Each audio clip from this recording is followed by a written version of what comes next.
इस न्यूज के प्रायोजक हैं Balaji academy, PSC coaching centre, पड़ाव चौक, मुंगेली।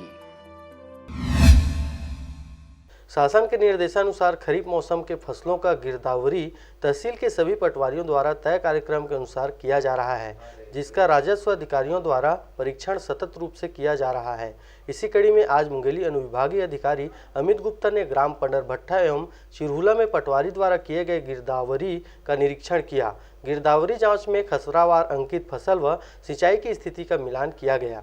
इसके साथ ही पटवारियों को निर्देशित किया गया कि गिरदावरी के दौरान अभिलेख एवं विसंगति एवं अन्य त्रुटि को भी कृषकों की उपस्थिति में जांच एवं सही किया जाए तथा 100% गिरदावरी उपरांत कृषकों की उपस्थिति में पंचनामा तैयार करें। ज्ञात हो कि खरीफ मौसम वर्ष 2019-20 का गिरदावरी 20 सितंबर 2019 तक पूर्ण कर ऑनलाइन भूइयां में अपडेट करने का निर्देश है। इस संबंध में सभी पटवारियों को आवश्यक दिशा निर्देश दिया जा चुका है। गिरदावरी निरीक्षण के दौरान राजस्व निरीक्षक नरेश साहू, ग्राम पंडरभट्टा के पटवारी भानु प्रताप सिंह, ग्राम चिरहुला के पटवारी इंदु यादव सहित कृषक गण उपस्थित रहे।